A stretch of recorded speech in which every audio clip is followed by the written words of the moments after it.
boa noite! Boa noite para você! Começa agora mais um Contra a Regra. Gostaram do nosso programa de estreia? Foi muito legal, não foi, Jonathan? Com certeza, foi muito bom e hoje tem muito mais. Se você ainda não conhece o Contra a Regra, esse aqui é um programa realizado pelos estudantes do curso de jornalismo da UFV. E é aqui que colocamos em prática o que aprendemos em sala de aula.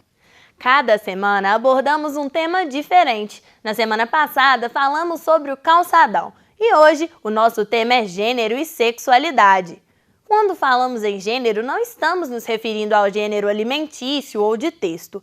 Neste caso, gênero quer dizer que homens e mulheres não são definidos pela anatomia dos seus corpos. São frutos de uma realidade social. Já a sexualidade está ligada aos prazeres, desejos e sensações de cada pessoa.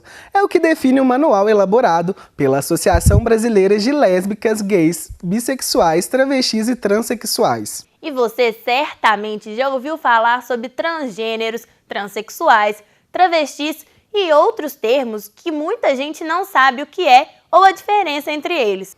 O Contra a Regra procurou quem entende sobre o assunto. Confere aí na reportagem. De perto ninguém é normal. Às vezes segue em linha reta. A vida... Você já escutou o termo trans? Pois é, o conceito é bem amplo. Como explica pra gente o professor Bruno Souza. Ele já esteve à frente da Associação Brasileira de Estudos da Homocultura. Nem toda pessoa trans, ela transita de um lugar para o outro. Às vezes fica no meio do caminho, como as travestis, por exemplo. Então, quando se fala, por isso que a opção no Brasil tem sido, e isso também não é consenso, pelo termo trans, porque ela visa abrigar as diferentes posições que o trânsito, ou que a experiência de gênero e sexo permitem. O preconceito, como regulador das práticas sociais, o que ele está dizendo? Que um indivíduo é menos humano que o outro. Eu acho que a melhor forma de lidar com essas construções sociais que desumanizam, oferecer a elas formas de criatividade, de resistência, de oposição, de contradiscurso, de invenção. É revertê-las. Isabela sentiu na pele o preconceito. Ela se declarou lésbica desde os 15 anos e conta que sofreu bastante pela escolha. Eu tive que enfrentar tanta oposição da mãe da minha namorada, os meus pais não querendo, achando que isso era uma desestruturação de família, que isso era uma fase. E nessa mesma pegada eu tive a escola entrando como um fator muito forte, né, nessa minha descoberta de sexualidade, que na época eu namorava uma menina da mesma escola e foi ligado para minha mãe, para a mãe dela, para dizer que a gente tinha um problema. E com isso ocasionou o nosso afastamento, uma coisa que foi assim, muito pesada, foi uma exposição dentro do colégio mesmo, né? Como no caso de Isabela, muitas vezes o preconceito vivenciado no período escolar não é nada confortável. Pensando nisso, alguns colégios têm aumentado o debate à procura de soluções para estas situações. Menino não chora? Menina não joga bola? Existe um modelo de família ideal? Essas e outras pautas estão sendo discutidas nas escolas de Viçosa, até porque elas causam muitas dúvidas e divergência de opiniões entre pais, professores e estudantes, que muitas vezes não sabem lidar com o tema. Para o estudante Diego Fontes, esse tipo de conversa é fundamental para que todos entendam seus direitos e deveres. Para acabar com o preconceito, que as pessoas têm que respeitar mais pessoas, não ficar discriminando os outros. A diretora da Escola Municipal Edmundo Lins, Ana Cláudia Assis, disse que o assunto já deixou de ser tabu há um bom tempo nos corredores da instituição. Até alguns anos atrás, a gente percebia muito preconceito, mas tem uns 4 anos, estudou conosco, né, no turno da manhã, um aluno, né, que assumiu a homossexualidade na época que ele estava estudando aqui na escola. A mãe procurou a escola para conversar e os nossos alunos aceitaram muito bem, não deixou de ser amigo dele por ele ter assumido a homossexualidade. Então, a partir deste momento, esse tema é muito tranquilo aqui na escola. Para ela, a escola tem uma função social primordial para a valorização do ser humano. Eu acho que o papel da escola é justamente tentar levar para cada um que todo ser humano ele é digno de respeito, independente de cor, religião e orientação sexual. Você viu aí que tudo precisa passar pelo respeito à dignidade humana, como disse a diretora da escola. Isso mesmo, Jonathan. A gente precisa saber respeitar o espaço de cada um.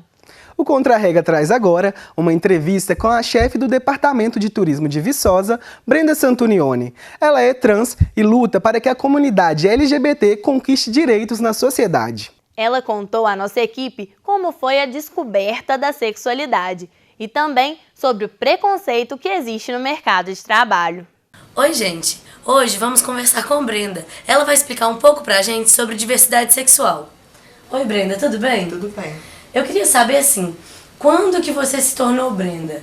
Desde quando que você é Brenda? Você pode contar pra gente? Sim, foi um processo gradativo, né? Porque até 13, 14 anos você ainda não sabe o que é. Na minha época, anos atrás, não tinha essa estrutura de informação. Mas 15 anos eu comecei a me tornar Brenda, comecei a tomar hormônios e saber que eu queria ser uma mulher. Hoje eu sei que o meu exemplo serve como parâmetro para um patrão empregar um funcionário, para a política ter candidatos da população gay, do prefeito contratar pessoas gays. Hoje você trabalha na prefeitura. E a gente sabe que tem muita discussão de gênero e sexualidade dentro de vários ambientes. No seu emprego, como que você lidar com isso?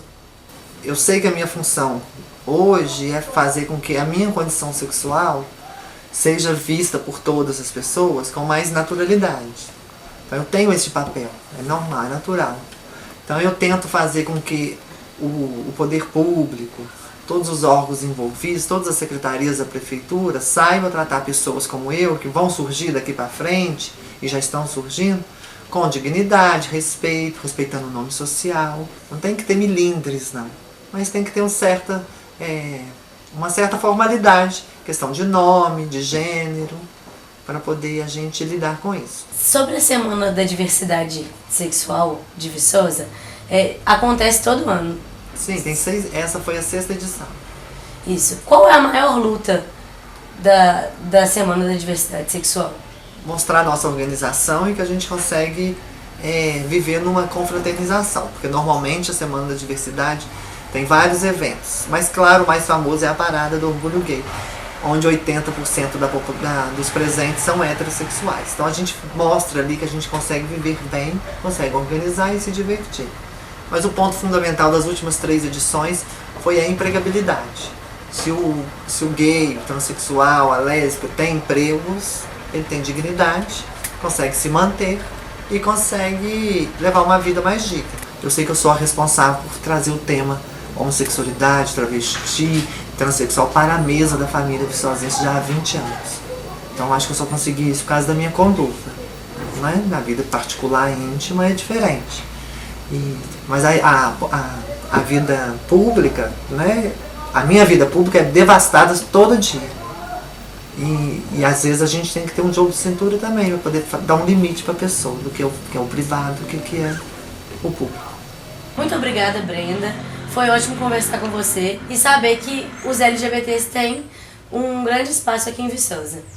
Então é isso, gente. A gente fica por aqui.